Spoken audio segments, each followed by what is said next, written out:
La Universidad Nacional, una universidad muy importante, que creo que uno de los fundadores fue el padre Núñez, ¿verdad? Correcto. Me acuerdo mucho de, no sé si viene de la Normal también, Sí, que era una institución para educadores. Y ahí salieron grandes educadores. Era otra época, ¿va? sí. Donde donde la Normal de verdad que se preocupaba por la estructura de los educadores de Costa Rica. Entonces habían profesores muy bien preparados. A mí me tocaron, yo salí de una escuela pública, la Buenaventura Corrales, y me acuerdo, todos eran graduados de la famosa, ¿cómo se llama? Escuela normal superior. superior. Y no solo venían muy bien preparados, sino con una gran capacidad de enseñanza. Había como un cariño, era una cosa especial. Me acuerdo, llamaba a la niña Margarita, ¿no? Y la niña Margarita se preocupaba por uno, y hasta cuando uno se atrasaba, uno iba a la casa y le daba clases y le enseñaba. Era otro mundo. La educación ahora es un desastre en Costa Rica. Ahora acabo de ver ahí que en matemáticas prácticamente estamos pésimos, y ahora vienen las calificaciones de PISA y vamos a salir mal con este apagón médico, con un problema que tenemos de un MEP muy estructurado, con una estructura muy grande, muy rígida,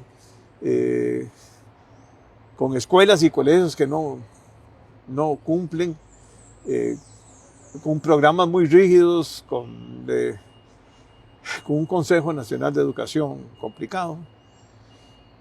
Bueno, pero hablemos de las universidades. Porque el problema es que si la educación primaria, Claro. preescolar y secundaria están mal, ustedes no van a sacar buen producto, porque O va a costar más. o va a costar más. Y eso, no sé si que se están durando más en salir de las universidades públicas, ¿verdad? Lo que yo siento, bueno, de la Universidad Nacional y de todas las universidades públicas, primero, fueron un poco también secuestradas por los sindicatos hasta cierto punto, con estructuras salariales altas, un presupuesto que, bueno, 500 y pico mil, más o menos rígida. A ustedes les toca en la segunda porción del pastel de la FES, pero estamos, primero, poca flexibilidad. Yo veo que el crecimiento, digamos, de la demanda de ingenierías y de todo lo que es lo que le llaman STEM, eso está mal. No sé, la Universidad Nacional, yo siempre he sentido que el TEC sí ha sido un modelo interesante, ¿verdad? Es que es la naturaleza. Nació así. Nació bueno, así, sí. la naturaleza. Ustedes nacieron un poco en la parte social. Claro. Pero, bueno, el problema es qué es la demanda y qué es la oferta, ¿verdad? Si lo que estamos demandando en este momento son profesionales en ingenierías, y en matemáticas y en ciencias, y la nueva economía es otra cosa a lo que es esa otra economía. Ustedes debieron de transformarse, pero pareciera que es muy lento, ¿va? Por no decir que... Vamos a ver, ahora eso es lo que vamos a hablar. Exactamente. Bueno, entonces ahora sí se lo dejo a usted para que Sí, no, Jorge, nuevamente un gusto estar acá en este programa.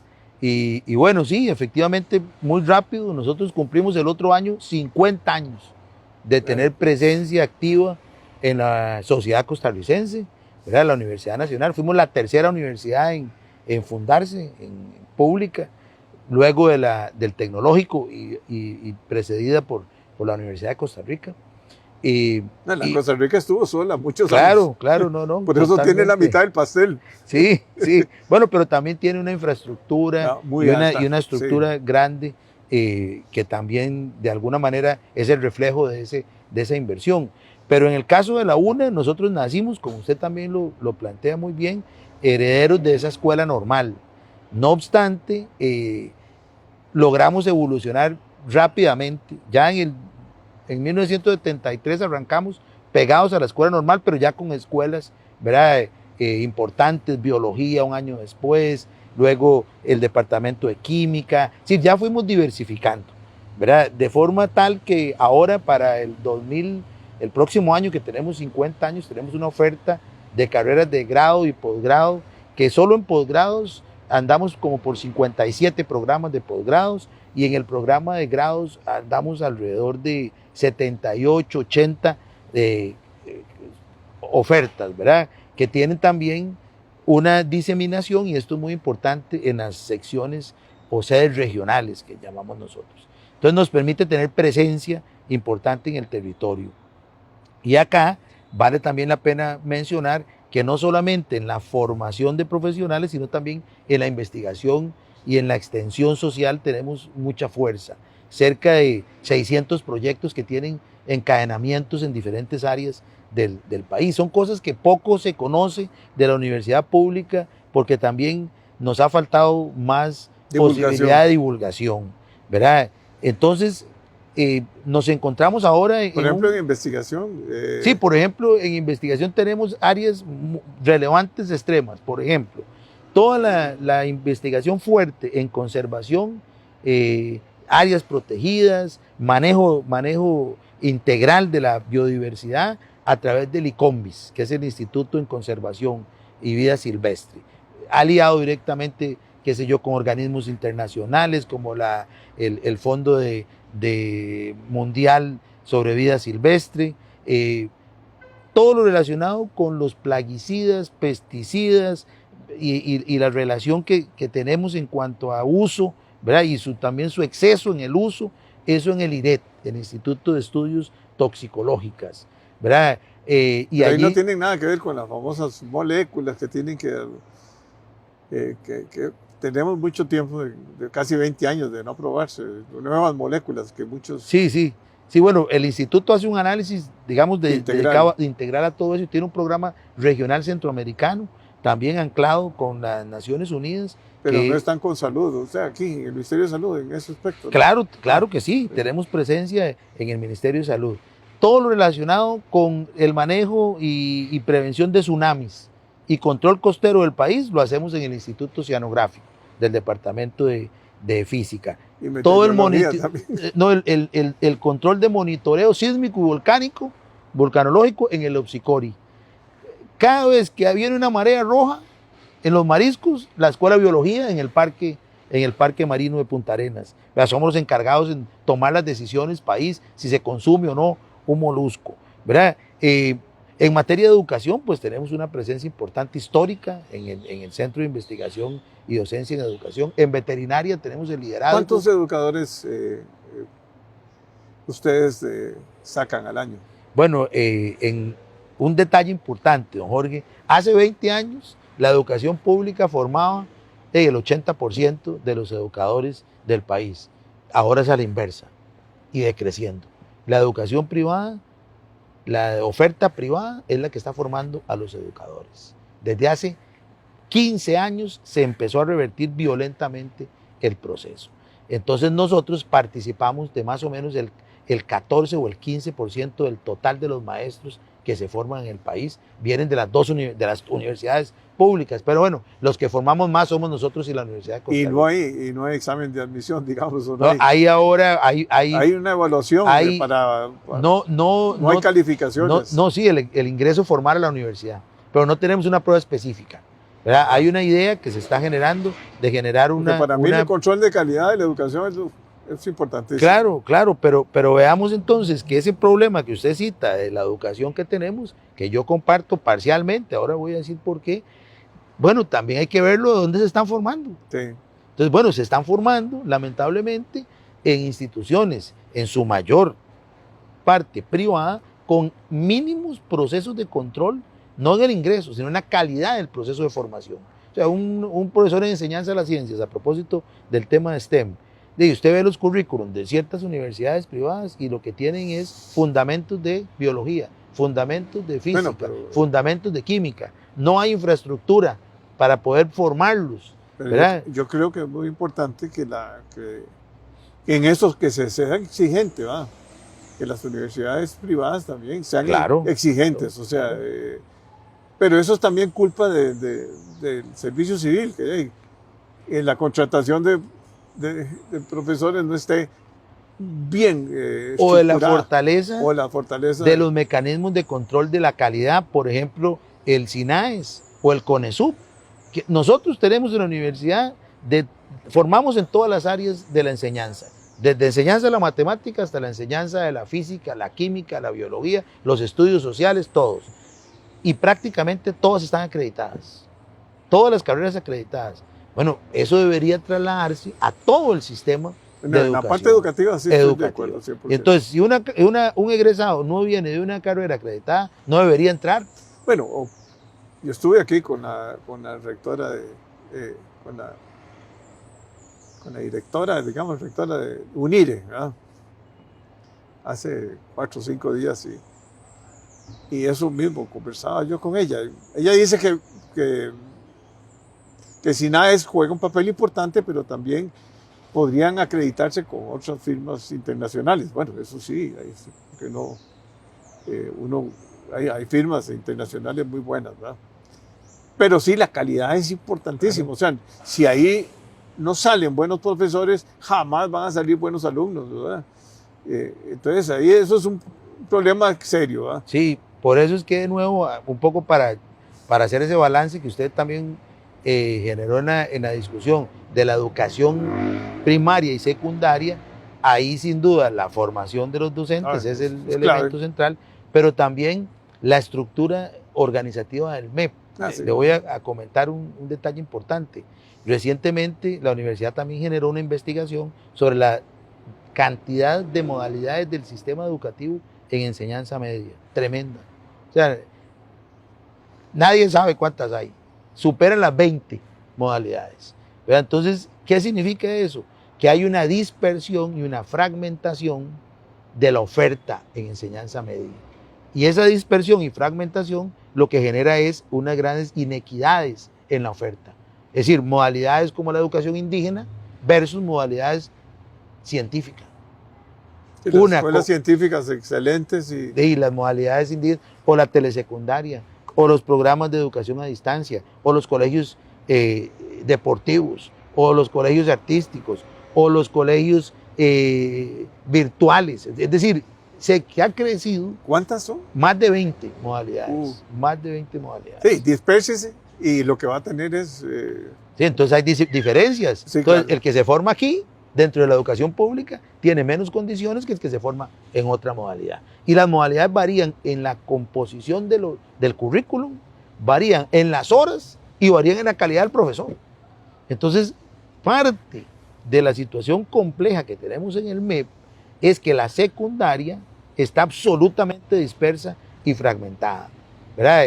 El gran reto es que tengamos posibilidad de reconocer diferencias, porque hay diferencias y tenemos que apostar a la sensibilidad cultural de esas diferencias, pero nunca en ese nivel. No. ¿Verdad? Entonces, esa es una investigación que también la universidad recientemente expuso, donde genera también recomendaciones claras. ¿Y es pública esa? Sí, claro, ya de carácter ¿Dónde público. está? ¿En la universidad? Yo se la puedo facilitar, pero hubo conferencia de prensa hace algunos meses que se presentó, hace un par de meses. No, pero es que no podemos seguir con esta complejidad tan grande, ¿verdad? Es que esa es la materia prima de ustedes. O sea, si ustedes les echan un mal producto, van a tener que gastar un año ahí tratando de nivelar. Que es lo que ya nos pasa en las materias más duras, ¿verdad? Es decir, o si no vienen con matemáticas, ¿cómo vas a meter a estudiar ingeniería? Y como las matemáticas, los muchachos dicen, no, eso es muy difícil, o andan con el bendito teléfono y ahí es donde hacen todas las matemáticas. Y yo hacía las matemáticas a mano, claro, o con regla de cálculo. Y tablas usuales para los algoritmos. O, no sé, o estudiaba uno química con la tabla periódica del señor Hill. Sí. Chaverri, perdón. Sí. Y entonces uno decía, bueno, aprendí y leía. La lectura es muy importante. No hay lectura. O sea, en otros países europeos donde la enseñanza ha crecido, se han tenido que leer 200 libros. Aquí ningún muchacho lee nada. Ahora, la verdad es que entre la televisión y los teléfonos, las computadoras, todo el mundo anda viendo Facebook y viendo un montón de cosas que no son las Claro, que educan. Claro, ahí por eso el otro gran reto en la educación media, digo yo en general, en la primaria también hay retos muy importantes como aumentar la cantidad de horas, ¿verdad? El reforzar esa dispersión también va a primaria, ¿verdad? Entonces si nosotros vemos el mapa de Costa Rica y le ponemos un bombillito a cada escuela o colegio, de aquello es una belleza, ¿verdad? Porque tenemos una luz por todos lados, pero la diferencia entre las luces es abundante en términos de la calidad. Entonces, más bien, yo sí creo que estamos en una crisis evidente del sistema educativo, pero también hay fortalezas que hay que agarrarlas. Esa distribución, esa presencia, esa inversión, hay que fortalecerla. Sí, pero ese apagón vendrá dentro de unos pocos años a llegar a las universidades. O se está saliendo la gente y termina el 50% apenas en la gente en el sistema. Entonces, sí, el sistema expulsa y esa gente es pobre, esa gente no tiene más oportunidades. Sí, ahí es donde yo quisiera comentarles que en el caso nuestro, pero que tampoco es excluyente del sistema universitario público, hemos ido avanzando en los últimos años en un modelo de ingreso que sea más inclusivo, porque eso es vital, ¿verdad? A veces visualizamos un modelo de desarrollo para el país al que todos aspiramos, pero ese modelo debe de partir también de principios de mayor justicia en la distribución, pero también de justicia y equidad en la forma en la cual nosotros, a eso iba. Entonces, ese modelo que nosotros hemos generado hace 10 años en la UNA, que ya está muy consolidado, es un modelo que a través del mismo examen de admisión de la Universidad de Costa Rica, de las notas de colegio que vienen los estudiantes, le aplicamos un criterio de afirmación positiva, que es una metodología que se emplea hace mucho tiempo en algunos países, sobre todo Norteamérica, y le generamos esa afirmación positiva a aquellos que vienen de sectores de índices de menos desarrollo social. Entonces nos garantizamos, en el caso de la Universidad Nacional, para la matrícula del 2021, que es la que cerramos, ¿verdad? Que la composición es así. La composición es esta, es un 84% colegios públicos, un 16% colegios privados, ¿verdad? Y además, esa es la composición en general. Por eso nos acercamos entonces más o menos a la composición. Por eso decimos que es un modelo que es más equitativo y que acerca el mérito de la persona, que son sus notas, frente a su condición socioeconómica. Entonces con eso nos garantizamos que el modelo de nosotros es robusto y ese modelo depende de becas. El 57% de nuestra población es becada y en el área rural el 77%. Entonces, vea que definitivamente hay una inversión grande en becas institucionales. Eso no podrían, don Jorge, nunca pensar en una universidad. Pero te voy a hacer una pregunta. Yo vi y escribí un artículo sobre una señora que se iba a pensionar, que la despidieron. No, que la despidieron, no. Ahí nadie le despiden. Pero que de prestaciones le tocaron 100 millones de colones. Digo yo, 100 millones de colones, o sea, porque en ese tiempo no eran 8 meses ni 12, eran más 20. O sea, esas situaciones no pueden seguir sucediendo.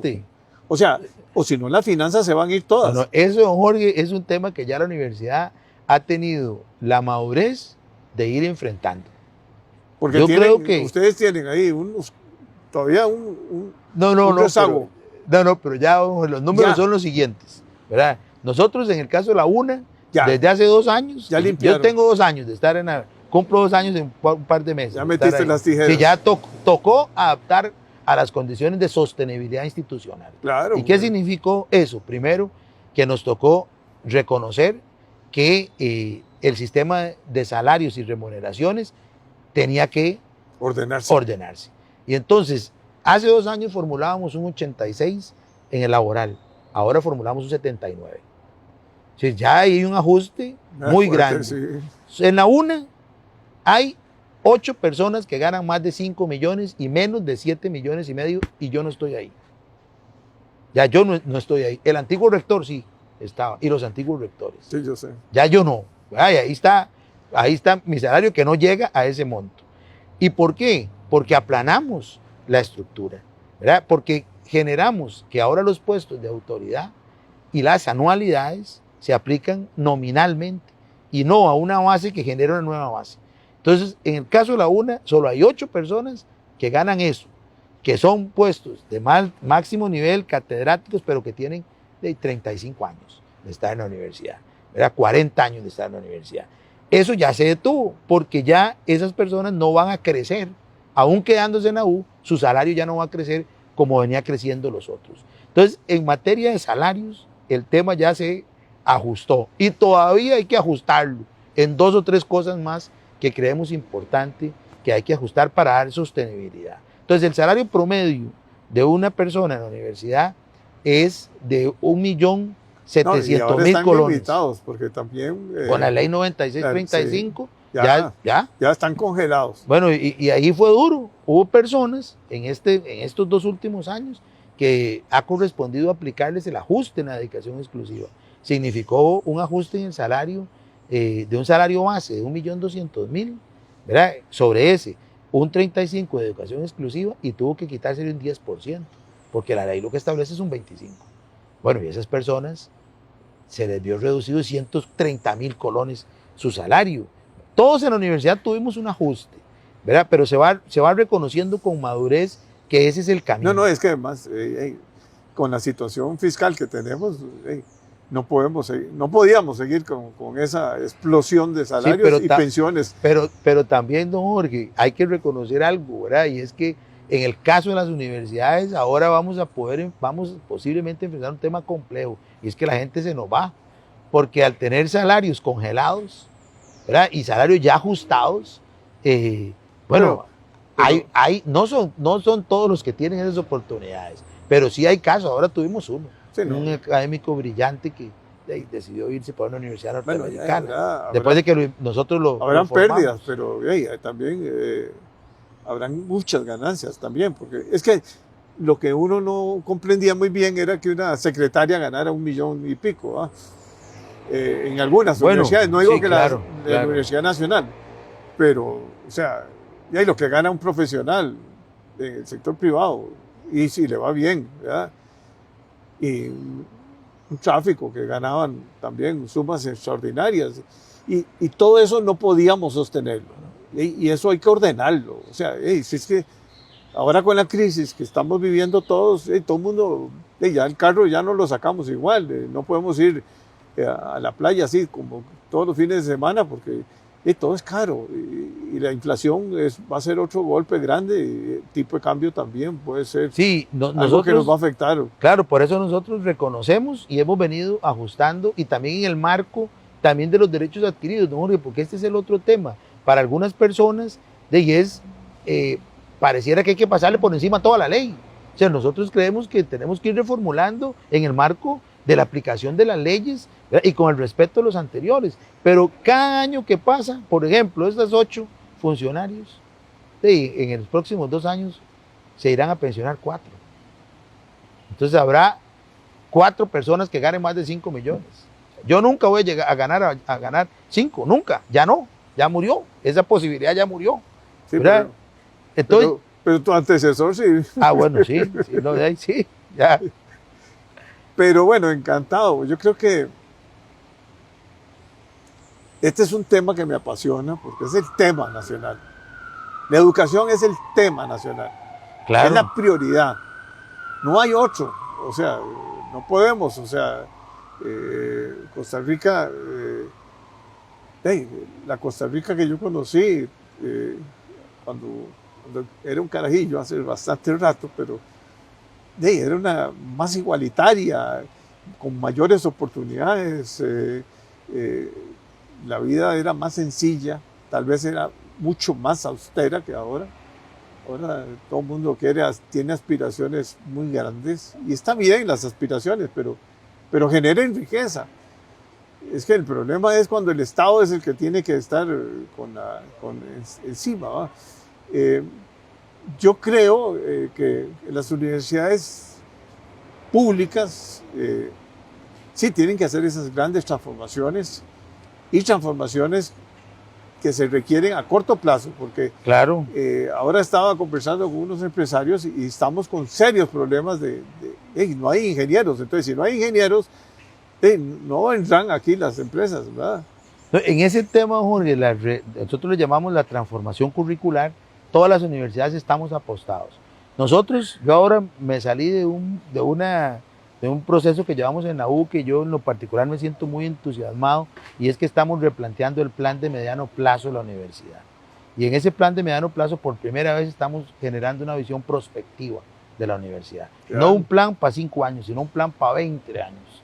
Y en esos escenarios intermedios de 5 años. Y por primera vez priorizamos también temas fundamentales para estos 5 años. Y uno es la transformación curricular. Y ahí tenemos que reconocer que hay que avanzar en el mundo de también el tema de no podemos generar personas que se egresen de la universidad que no tengan empleo. Entonces, don Jorge, yo ahí creo que tenemos que apostar a las carreras STEM con la A adentro, que es la de arte, claro. ¿verdad? Pero también es fortalecer las otras, por ejemplo, sociología. Tiene que tener componentes hoy del componente matemático fuerte. Sí. Si no podemos excluirlas, lo que sí tenemos que hacer es fortalecerlas en su estructura. Un sociólogo que no maneje datos, que no maneje inteligencia. Y que no maneje inglés. ¿No? Y un segundo idioma fuerte, ¿verdad? También. Entonces, allí, ese es un tema que todas las universidades estamos apostando, pero sin sacrificar, eso sí, esa visión integral que nos convoca como universidad. Porque el tema no es solamente el empleo, es el modelo de desarrollo.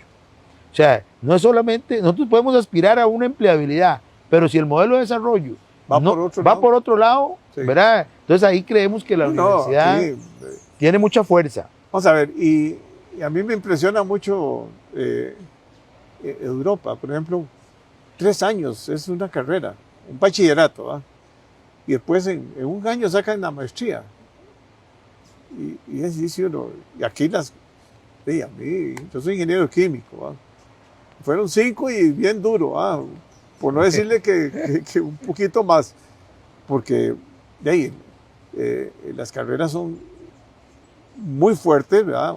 Era la Universidad de Costa Rica. Y después para sacar una maestría fueron 2 años, ¿verdad? Pero en Europa acortaron el plazo. Lógicamente, lo que hicieron fue 3 años y después 1 año para sacar su especialidad. 1 o 2 años para ya sacar un doctorado. Y eso es interesante, porque además en las universidades públicas la gente se queda más años de los años que se presupuestan, ¿verdad? ¿Por qué? Porque muchas veces no tienen, no sé, por problemas distintos, pueden ser problemas sociales, problemas económicos. Bueno, nos vamos a ver. Ha sido un gran placer, de verdad. Quedé todavía con mucho en la garganta, pero bueno. Quedamos con mucho. Sí. Ya se nos vino el agua. Claro. No, te invito con todo cariño la otra semana. Sí, ahí cuadramos. Porque yo creo que yo tengo mucho aquí también con ganas de conversar y para mí es importantísimo la educación. Y las universidades públicas juegan un papel importante. Y además es importante un programa como esto porque estás en vivo y a todo color, como dicen, diciendo la realidad. Yo soy empresario, y con todo lo reconozco, un ingeniero químico, empresario con una maestría, pero me gusta la investigación y también me parece importante que hablemos un poquito de investigación. Claro. Y de patentes y de parques tecnológicos y otras cosas que tengo ahí. Claro. Que encantado voy a estar con vos. No, y terminar diciendo, Jorge, que nosotros los rectores actuales tenemos una claridad meridiana en acercarnos al gobierno, Y al a sector y al privado. sector privado Sí, esto para es- generar ese impulso. Esto es ¿verdad? una tarea en que estamos las tres partes, o sea, no puede ser, bueno, las cuatro, la sociedad, que es lo más Correcto, importante. Correcto. Encantado de No, saludarte. un gusto, un gusto.